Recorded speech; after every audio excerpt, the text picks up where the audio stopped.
का स्वागत है हमारे इस यूट्यूब चैनल में स्टडी विद किरी सिस्टर्स। तो जैसा कि मैंने प्रॉमिस किया था आप लोगों से कि फुल एक्सरसाइज सॉल्व भी आपके लिए लेके आएंगे, तो आज मैं फिर से आपके लिए लेके आई हूँ वर्क पावर एंड एनर्जी का फुल एक्सरसाइज सॉल्व। इस तरह से आप सॉल्व करेंगे तो आपको इजी भी होगा एग्जाम वगैरह में भी, और आप अच्छे से कर भी पाएंगे। तो ये तो सिर्फ बुक के क्वेश्चंस हैं, इससे रिलेटेड यदि अदर भी क्वेश्चन आएंगे तो उससे भी आप आसानी से कर सकते हैं। उसके लिए आपको क्या करना होगा, खुद से सेल्फ स्टडी करनी होगी और एक्सप्लेनेशन अच्छे मीन्स आपको अच्छा से समझना होगा। जितने एक्सप्लेन किया जाता है उसको अच्छे से समझना होगा, बार बार समझना होगा, ताकि इससे भी ये सिर्फ बुक का क्वेश्चन का आंसर आपको मिल तो जाएगा, लेकिन इससे भी अदर भी क्वेश्चंस आते रहेंगे एग्जाम में, तो उसको आप कैसे सॉल्व करेंगे। तो उसके लिए भी आप पहले डिस्क्रिप्शंस में अच्छे से देखिए, स्टडी करिए, तो अच्छे से समझ में आ जाएगा। चलिए पहले एक्सरसाइज सॉल्व में आते हैं हम लोग। एमसीक्यू में जैसे कि क्वेश्चंस में है आपके बुक में कि शक्ति का एसआई मात्रक क्या है, ठीक है, यानी SI unit of power. What is SI unit of power? तो जूल, वाट, न्यूटन, इनमें से कोई नहीं। तो राइट आंसर क्या होगा? राइट आंसर होगा वाट, ठीक है। स्थितिज ऊर्जा का उदाहरण दीजिए। तो चलता हुआ आदमी, गतिशील कार, जलाशय में एकत्रित जल। तो जो आंसर होगा वो है जलाशय में एकत्रित जल। स्थितिज ऊर्जा मीन्स पोटेंशियल एनर्जी किसकी होती है? जो स्थिति में हो। और जो चलता हुआ वो तो काइनेटिक एनर्जी हो गया। कार्य करने की क्षमता को क्या कहते हैं? कार्य करने की क्षमता को ऊर्जा कहते हैं, ठीक है। गतिज ऊर्जा का मान क्या होता है, यानी kinetic energy. What is the value of kinetic energy? Half mv², ठीक है। मुक्त रूप से गिरते एक पिंड की स्थितिज ऊर्जा में क्या होता है? यदि कोई बहुत ऊंचाई पर कोई एक पिंड रखा हुआ है, मान लीजिए कि स्टोन ही रखा हुआ है, तो उसमें एक स्थितिज ऊर्जा है। जब वो फॉलिंग होता है, गिरता हुआ है ऊंचाई से, तो उसकी स्थितिज ऊर्जा में लगातार कमी आती जाती है और वो कन्वर्ट होते जाता है। एक पॉइंट पे आता है जहाँ पर स्थितिज ऊर्जा और गतिज ऊर्जा दोनों बराबर हो जाती है। फिर जब टच करने से पहले वो काफी एक गतिज ऊर्जा में आ जाती है, हमने पढ़ा है ना। और ग्राउंड पे टच करने से पहले वो पोटेंशियल एनर्जी 0 हो जाता है और काइनेटिक एनर्जी ही होता है, ठीक है। तो मुक्त रूप से गिरते पिंड की स्थितिज ऊर्जा में क्या होगी? लगातार कमी होगी, ठीक है। राइट आंसर होगा कमी होगी। 1 जूल बराबर होता है कितने? 10⁷ अर्ग के, ठीक है। किए गए कार्य का परिमाण 0 होता है जब वस्तु का विस्थापन और लगने वाले बल के बीच का कोण क्या होता है? 90 डिग्री हो जाए। परपेंडिकुलर दोनों हो जाएंगे तो क्या होगा? यहाँ पर जो कार्य होगा वो 0 होगा, मीन्स 90 डिग्री पर होगा। यदि थीटा का मान 90 डिग्री होता है तभी वो एक दूसरे के परपेंडिकुलर होंगे, तो उनका कार्य क्या होगा? 0 होगा। तो यहाँ पर राइट आंसर होगा theta is equal to 90 degree, ठीक है। जी का मान होता है, जी का मान कितना होता है? 9.80 मीटर पर सेकेंड स्क्वायर, ठीक है। किसी गतिमान पिंड में उसकी गति के कारण ऊर्जा को क्या कहते हैं? गतिज ऊर्जा कहते हैं। शक्ति की इकाई क्या है? वाट है, क्योंकि क्वेश्चन दो बार आ गया है। उसके बाद देखिए हमारा जो है फिलअप है, तो शून्य कार्य में W का मान क्या होता है? यदि कोई शून्य कार्य होगा तो W का मान भी 0 ही होगा, यानी वर्क डन कितना होगा? 0 ही होगा। सूर्य के चारों तरफ पृथ्वी के परिभ्रमण करने में कार्य क्या होता है? यदि कोई वस्तु है या फिर हमारा मान लीजिए कि अर्थ ही है, वो सूर्य के चारों तरफ इस तरह से राउंड राउंड चक्कर लगा रही है, तो एक स्थिति से गई फिर उसी स्थिति में आ गई, एक स्थिति से गई उसी स्थिति में आ गई, तो क्या होता है? वो उसका जो कार्य होता है, वर्क डन होता है, वो 0 होता है। ऊर्जा की एसआई यूनिट क्या है? जूल है, कैपिटल में जे लिख सकते हैं। 1 हॉर्स पावर का मान होता है 746 वाट, ठीक है। नेक्स्ट आते हैं हम लोग का क्या कि यहाँ पर देखिए जो वेरी शॉर्ट है, वेरी शॉर्ट क्वेश्चन आंसर है, उसको हम लोग कैसे करेंगे? तो इसका आंसर में क्या लिख दो आप लोग को, वही ज़्यादा इजी रहेगा। तो कार्य की व्यवहारिक इकाई क्या है? न्यूटन मीटर है, न्यूटन पर मीटर ऐसे लिखते हैं ना, न्यूटन मीटर। मैं लिख देती हूँ यहाँ पर, अच्छे से समझ में आएगा। तो क्वेश्चन है हमारे पास क्या कि कार्य की व्यवहारिक इकाई क्या है, अति लघुतरीय प्रश्न में। तो कार्य की व्यवहारिक इकाई है न्यूटन मीटर। ऊर्जा दैसिक राशि है या अदैसिक? तो अदैसिक राशि है। जब आप साइकिल चलाते हैं तो कौन सी ऊर्जा रूपांतरित होती है? तो पोटेंशियल एनर्जी। जब साइकिल स्थिति में है तो पोटेंशियल एनर्जी है। उसके बाद क्या हुआ? उसके बाद से हो गया वो काइनेटिक एनर्जी में कन्वर्ट हो गया। उसके बाद है कि 1 किलो वाट का मान कितने वाट के बराबर होता है? 1000 वाट, या फिर इसको हम 1000 जूल पर सेकेंड भी लिख सकते हैं, ठीक है। लिखा है कि काइनेटिक एनर्जी का एक एग्जांपल दीजिए। तो मोशन इन एवरीबॉडी या एवरीथिंग, किसी भी वस्तु का मोशन जो होता है, चाहे वो कोई वस्तु कहिए, व्यक्ति कहिए, किसी भी चीज का मोशन में आना ही काइनेटिक एनर्जी होता है। ठीक है, यानी कि उस पर कोई फोर्स लग रहा है जिसके कारण वो बॉडी क्या हो रही है, मोशन में है। जब कोई बॉडी मोशन में होता है तो वो काइनेटिक एनर्जी है। तो आप कोई भी एग्जांपल लिख सकते हैं, running of horses, running of man, motorcycle का दौड़ना, सॉरी चलना, साइकिल चलाना, ये सब क्या है, गतिज ऊर्जा के उदाहरण है। ठीक है, नेक्स्ट आता है लघुतरीय प्रश्न, यानी कि जो हमारे पास है लघुतरीय प्रश्न में कि शक्ति क्या है। मैं यहाँ पर इसको लिख देती हूँ ताकि वीडियो लंबा भी ना जाए और आप अच्छे से आंसर भी देख पाए। ठीक है, आप स्क्रीनशॉट वगैरह भी लेके रख सकते हैं ताकि आपको आसानी हो। तो जैसा कि क्वेश्चन में पूछा गया है, बहुत सारे क्वेश्चंस इस तरह से भी आ सकते हैं आपके पास। ये एक मैंने आपके लिए रखा है कि यदि कौन सी एनर्जी किस में कन्वर्ट हो जाती है। काइनेटिक एनर्जी हमने पढ़ा है ना, गतिज ऊर्जा, तो उसमें है, उसमें भी बहुत सारे ऐसे क्वेश्चंस आएंगे एमसीक्यू की तरह, 1 नंबर या 2 नंबर के भी हो सकते हैं, कि कौन सी एनर्जी किस में कन्वर्ट हो जाती है, यानी किस एनर्जी का किस एनर्जी में ट्रांसफॉर्म होता है। तो देखिए, जैसे कि इलेक्ट्रिक मोटर हमने सबने देखा है ना, तो इलेक्ट्रिक मोटर जो होता है वो इलेक्ट्रिकल एनर्जी को मैकेनिकल एनर्जी में कन्वर्ट करता है। ठीक है, उसकी बात है इलेक्ट्रिक आयरन। इलेक्ट्रिक आयरन जो है वो किस चीज में कन्वर्ट होता है, electrical energy to heat energy में कन्वर्ट होता है। आयरन से हमें हीट मिलता है, तो इलेक्ट्रिकल एनर्जी को कन्वर्ट हो जाता है, ट्रांसफॉर्म हो जाता है हीट एनर्जी में। नेक्स्ट है इलेक्ट्रिक बल्ब। इलेक्ट्रिक बल्ब हम लोग सब देख रहे हैं ना अभी, तो electrical energy to heat energy, और उसके बाद वो किस में कन्वर्ट हो जाता है, लाइट एनर्जी में। ठीक है, उसके बाद है हमारे पास क्या, रेडियो। रेडियो जैसे हमने देखा है, तो रेडियो जो है वो electrical energy to kinetic energy, और उसके बाद वो साउंड एनर्जी में कन्वर्ट हो जा रहा है। ठीक है, उसके बाद है next steam engine. Steam engine किस में कन्वर्ट होता है, हीट एनर्जी में, उसके बाद वो काइनेटिक एनर्जी में, या फिर इसको मैकेनिकल एनर्जी भी कह सकते हैं। कार का इंजन होता है वो किस में कन्वर्ट होता है, कार का इंजन पहले होता है केमिकल एनर्जी में, उसके बाद होता है हीट एनर्जी में, और उसके बाद होता है काइनेटिक एनर्जी में। ये एनर्जीज हैं। बहुत सारे ऐसे भी आपके पास क्वेश्चंस आएंगे, आपसे पूछा जाएगा कि कौन सा एनर्जी किस में कन्वर्ट हो रहा है। जैसे कि यदि ये सेल या बैटरी है, तो सेल या बैटरी किस में कन्वर्ट होता है, तो उसको सबसे पहले हम लिख सकते हैं क्या, कि सेल का जो बैटरी है वो, cell of battery converts into chemical energy with, इसको लिख सकते हैं ऐसे कि विथ इलेक्ट्रिकल एनर्जी। इसीलिए तो केमिकल एनर्जी से फिर वो इलेक्ट्रिक एनर्जी में कन्वर्ट हो रहा है। ठीक है, उसी तरह से और भी एग्जांपल्स ले सकते हैं कि जैसे गैस स्टोव है, तो गैस स्टोव किस में कन्वर्ट होता है, जो एलपीजी हम जिस पर हम लोग खाना बनाते हैं, तो किस में कन्वर्ट होता है, तो chemical energy to heat energy में। वो केमिकल एनर्जी से फिर हीट एनर्जी में कन्वर्ट होता है। यदि मान लीजिए सोलर हीटर है या सोलर सेल है, सोलर वाटर हीटर है, तो सोलर वाटर हीटर है तो सूर्य के कारण ही, लाइट के कारण ही वो क्या होता है, किस में कन्वर्ट हो रहा है, हीट एनर्जी में। तो लाइट एनर्जी किस में कन्वर्ट हो रहा है, हीट एनर्जी में।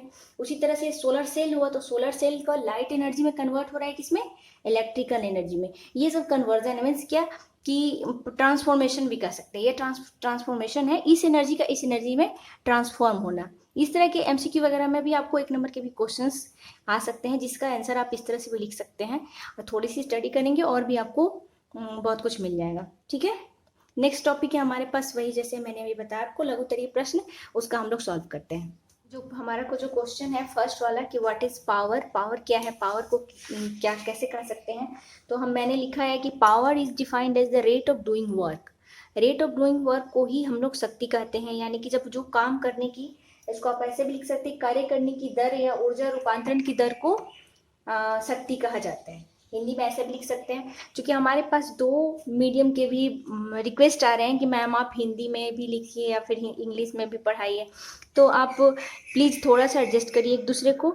मैंने यहाँ पर इंग्लिश में लिखा है और आप हिंदी में मैं इसको एक्सप्लेन कर दे रही हूँ, जिससे कि आप लोगों को हिंदी इंग्लिश दोनों में असुविधा ना हो। ठीक है, तो पावर क्या है, पावर है कि कार्य करने की दर या ऊर्जा रूपांतरण की दर को ही हम लोग शक्ति कहते हैं या फिर पावर कहा जाता है।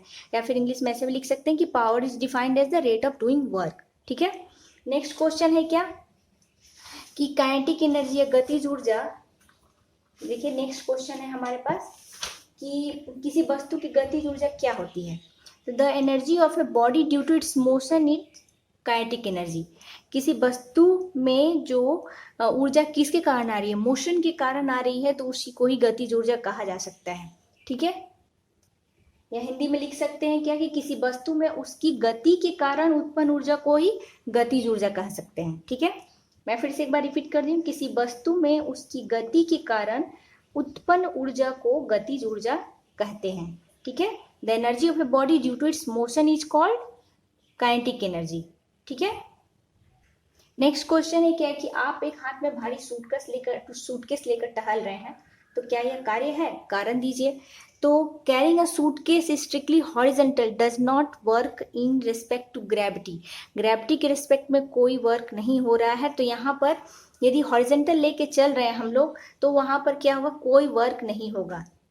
स्ट्रिक्टली मैंने इसके बारे में अच्छे से एक्सप्लेन भी किया है, आप उसको देख सकते हैं वर्क पावर एनर्जी वाले वीडियो में, आपको अच्छे से समझ में आएगा, क्योंकि उसमें साफ साफ बताया गया है कि कोई भी चीज़ हो जब वो थीटा जो हमारे पास जो होता है ना F S cos theta, F S W is equal to F S cos theta होता है ना, वेयर थीटा इज क्या है, थीटा यदि 90 डिग्री हो जाए तो यहाँ पर तो गुरुत्वाकर्षण बल के अधीन, या फिर इस स्थिति में यदि कूली द्वारा सिर पे बोझ उठाकर समतल सड़क पर चलना या फिर हाथ में सूटकेस लेकर चलना भी शून्य कार्य कहा जाता है। वो इसलिए क्योंकि ये जो थीटा का मान हो जाता है वो 90 डिग्री हो जाता है, इसीलिए यहाँ पर वो जो कार्य हो रहा है वो शून्य हो जाता है। ठीक है, आप ऐसे भी समझ सकते हैं। नेक्स्ट क्वेश्चन है हमारे पास कि कार्य की परिभाषा दीजिए और बल के विरुद्ध कार्य का उदाहरण दीजिए। तो कार्य की परिभाषा हम लोग क्या दे सकते हैं कि work is done when a force produces motion. जब कोई कार्य तभी होता है जब किसी वस्तु पर बल लगाए और जो बल लगाया गया उसको विस्थापन की स्थिति में आ जाए, यानी वहां से वो डिस्प्लेस हो जाए, डिस्प्लेसमेंट हो, तो उसको हम लोग क्या कहेंगे, वर्क डन कहा जाएगा। तो work is done when a force produces motion. ठीक है, बल के विरुद्ध कार्य का उदाहरण दीजिए। तो इन लिफ्टिंग द वेट्स, जैसे वेट लिफ्टर का जो वेट वो उठाता है धरती से, तो is doing work against gravity. तो ये क्या हुआ, वो बल के विरुद्ध कार्य कर रहा है, जिसके कारण ही हम लोग इसको लिख सकते हैं कि बल के विरुद्ध कार्य का ये उदाहरण हुआ। और भी जैसे आप कॉपी का बुक हुआ, बहुत सारा हुआ, जब नीचे की तरफ से आप उठाएंगे तो वहां पर क्या होगा, वहां भी कार्यविहीन बल के विरुद्ध कार्य का उदाहरण होगा। ठीक है, नेक्स्ट है कार्यहीन बल से आप क्या समझते हैं। कार्यहीन बल से आप क्या समझते हैं, जैसे कि बताया गया आपको कि जब वो हॉरिजॉन्टल होता है कोई भी वर्क, आप इसको ऐसे भी लिख सकते हैं जैसे कि आपके बुक में दिया हुआ है कि जब theta is equal to 90 degree हो तो पृथ्वी सूर्य के चारों तरफ गुरुत्वाकर्षण बल के अधीन अर्थात आरोपित बल एवं विस्थापन के बीच 90 डिग्री का कोण बनाता है, या फिर परस्पर लंबवत हो जाता है, एक दूसरे के परपेंडिकुलर हो जाता है, तो वहां पर कोई कार्य नहीं होता है। इसी को ही अकार्यकारी बल कहा जाता है। नो वर्क फोर्स भी कह सकते हैं या फिर नो वर्क डन भी कह सकते हैं। तो इसका एक उदाहरण ये भी है। आप उदाहरण में कुछ भी दे सकते हैं कि पृथ्वी का चारों तरफ, सूर्य के चारों तरफ घूमना। ठीक है, 1 वाट शक्ति को परिभाषित, 8 नंबर का जो क्वेश्चन है कि 1 वाट शक्ति को परिभाषित कीजिए, यानी कि डिफाइन वन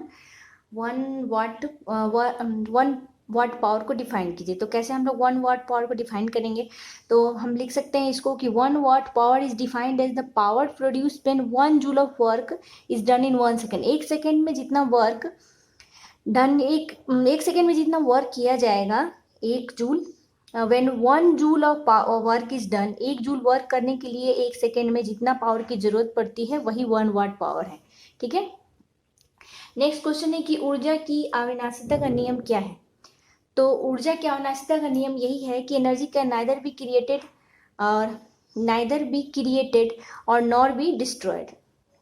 ऊर्जा को ना ही उत्पन्न किया जा सकता है और ना ही इसको ये बर्बाद किया जा सकता है या फिर इसको बदला जा सकता है। इसको क्या है, इसका एक आप कह सकते हैं कि ऊर्जा संरक्षण के नियम के अनुसार कि ऊर्जा का केवल एक रूप से दूसरे रूप में रूपांतरण हो सकता है। इसकी ना तो उत्पत्ति की जा सकती है और ना ही विनाश, मीन्स डिस्ट्रॉयड, वही ना इसकी उत्पत्ति की जा सकती है ना ही इसका विनाश किया जा सकता है। और रूपांतरण के पहले और रूपांतरण के बाद का कुल ऊर्जा सदैव अचर होती है, यानी कि जो पहले जो ट्रांसफॉर्मेशन के पहले जितनी एनर्जी रहेगी वो ट्रांसफॉर्मेशन के बाद भी यदि आप देखेंगे तो दोनों ही इक्वल अमाउंट में मिलेगा आपको। ठीक है, तो ऊर्जा की अविनाशिता के नियम के अनुसार कि ऊर्जा को ना ही उत्पन्न किया जा सकता है और ना ही विनाश किया जा सकता है। बस इसको एक रूप से दूसरे रूप में बदला जा सकता है, ट्रांसफॉर्म किया जा सकता है।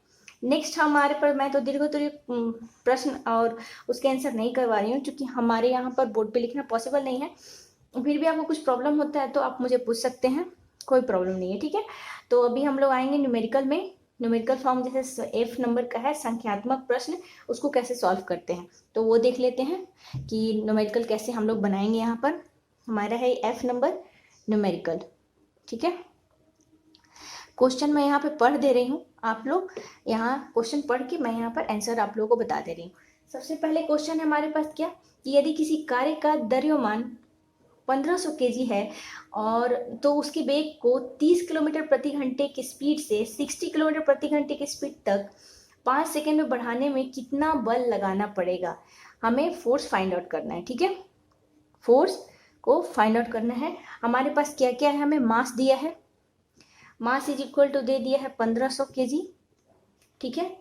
और जो हमारा जो वेग दिया है यानी कि हमारे पास v है, ठीक है। यहाँ पर हम v है, v1 कर सकते हैं और एक को v2 कर सकते हैं। तो एक है 30 किलोमीटर और एक है 60, ठीक है। हमें क्या निकालना है, हमें निकालना है फोर्स, कितना बल लगाना पड़ेगा। टाइम भी दे दिया है, time taken is equal to 5 second, ठीक है। सबसे पहले हमको ये देखना है क्या कि ये किलोमीटर है प्रति घंटे में और टाइम है हमारा सेकंड में। ये किलोमीटर प्रति घंटे है और ये है हमारा सेकंड में दिया है। तो पहले हम इसको चेंज करेंगे, किस में, इसको हम चेंज करेंगे मीटर और सेकंड में, तभी हमारा जाके आंसर आ पाएगा। जो भी होगा पहले जो यूनिट है पहले उसको देखिएगा कि उसको किस फॉर्म में है वो और उसको कैसे, जीवन को ऐसे भी लिख सकते हैं, ठीक है, बाई 60 इंटू 60 टोटल कट करने के बाद हमें ये आएगा, ठीक है। और उसके बाद v2 को हम ऐसे भी लिख सकते हैं कि 60 इंटू 1000 इंटू 60 इंटू 60। तो ये यहाँ पे हमारे पास ऐसे भी आएगा, ठीक है। अब हम क्या जानते हैं, हम जानते हैं क्या कि संवेग परिवर्तन का दर यानी कि फोर्स या p कहिए या फिर संवेग परिवर्तन का दर, फोर्स इज इक्वल टू होता है संवेग परिवर्तन का दर इंटू टाइम टेकन, ठीक है। ये होता है फॉर्मूला, यहाँ t है टाइम टेकन, यदि m कॉमन ले लेंगे तो हो जाएगा v2 माइनस v1, तो हम यहाँ पर v2 minus v1 by t, और हम इसको ऐसे भी लिख सकते हैं कि यहाँ माइनस करके, यदि m यहाँ पर हमारे पास है 15 और v2 है हमारे पास कितना, ये रहा v2 बाई 6 और ये रहा v1 बाई 6 और यहाँ है टाइम टेकन यानी टाइम हमारे दे दिया है 5, ठीक है।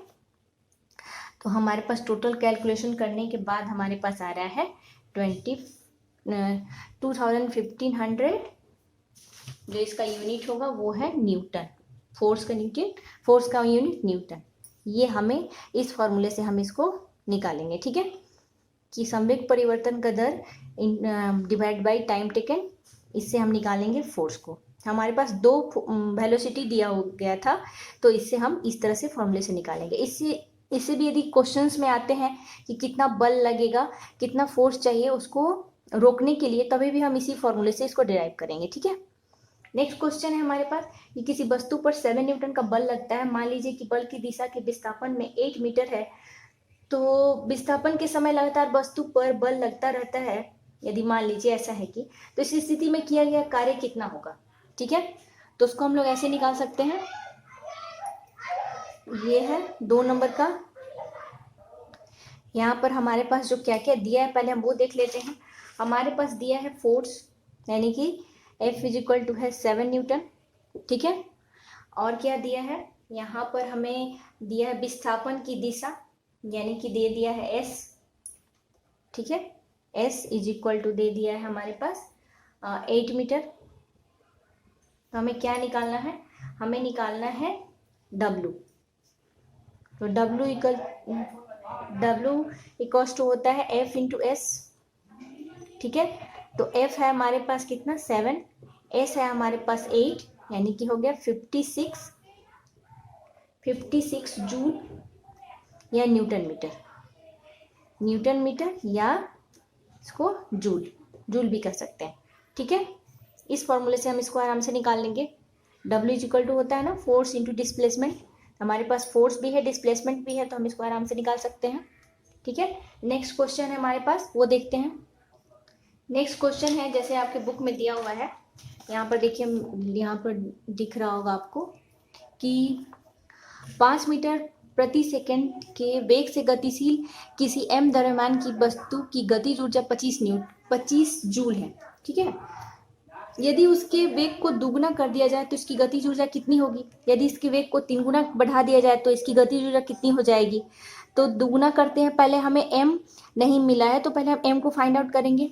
ठीक है, और उसके बाद हम वहाँ पर इसके वेग को दुगुना करेंगे और 3 गुना करेंगे। ठीक है, तो जो क्वेश्चन के हिसाब से हम इसका आंसर ऐसे लिख सकते हैं कि हम क्या जानते हैं, हमारा ये क्वेश्चन है थर्ड नंबर, तो हम इसको ऐसे लिख सकते हैं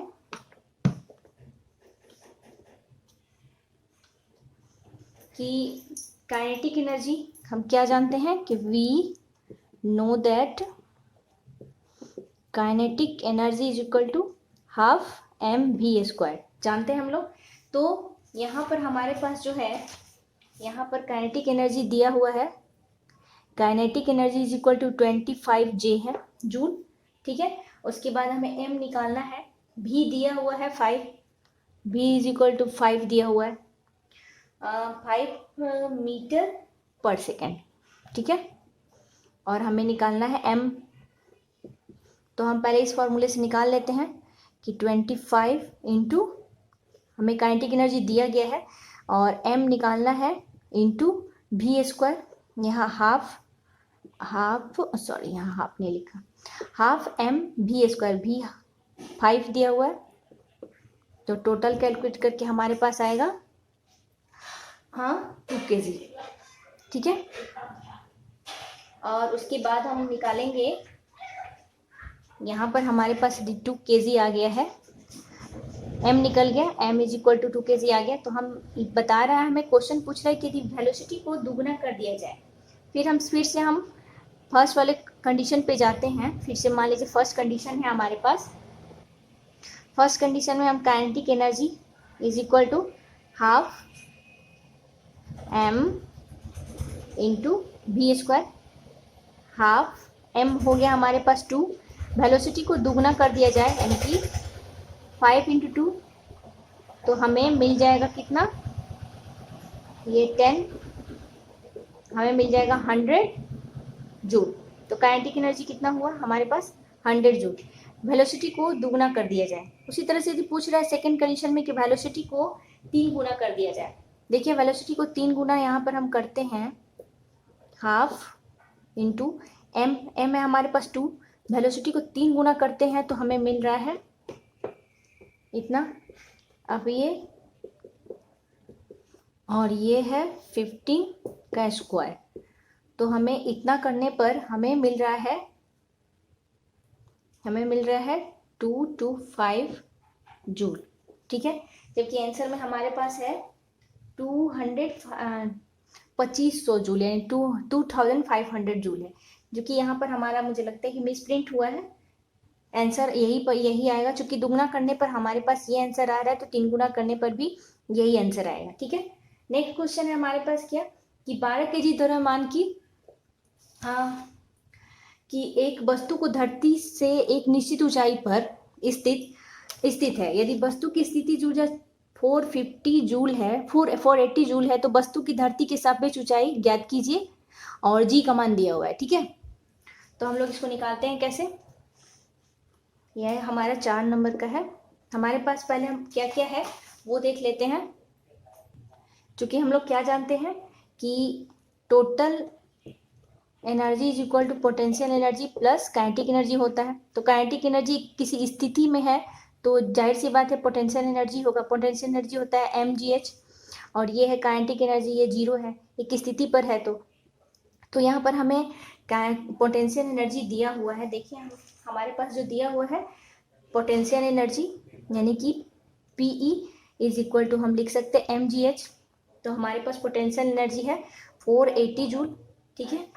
m दिया हुआ है, m है 12, g भी दिया हुआ है, g का वैल्यू है 10 मीटर, ठीक है। और h हमें फाइंड आउट करना है, ठीक है, एक हाइट निकालनी है। तो टोटल कैलकुलेशन करने के बाद हमारे पास आ जाएगा 4 मीटर, ठीक है। हम यहाँ पर लिख सकते हैं कि यहाँ पर m इज इक्वल टू लिखेंगे 12 kg, ठीक है। g का वैल्यू दिया हुआ है 10 मीटर पर सेकेंड स्क्वायर, ठीक है। और h हमें फाइंड आउट करना है, इस तरह से हम इसको निकाल लेंगे, ठीक है। उसके बाद है क्या कि एक लैंप 1000 J विद्युत ऊर्जा को 10 सेकेंड में व्यय करता है, तो इसकी शक्ति कितनी है। तो हम लोग क्या जानते हैं, ये लास्ट क्वेश्चन है। हम जानते हैं क्या कि P इज इक्वल टू होता है E/T। एक्सप्लेनेशन के दौरान मैंने बहुत सारे क्वेश्चन किए हैं, यानी कि E is energy consumed by time taken. तो पावर इज इक्वल टू है, हमारे पास 1000 J है और टाइम है 10, तो हमारे पास आ गया कितना 100 वाट, ठीक है। आंसर ये होगा, समझ में आया। तो इस तरह से हमारा ये चैप्टर कंप्लीट हो गया। आई होप सो को आप लोग अच्छे से समझ में आया है, और नहीं भी आया तो कोई प्रॉब्लम नहीं है, आप मुझे कमेंट सेक्शन में पूछिए और ठीक से स्टडी करिए। Thank you.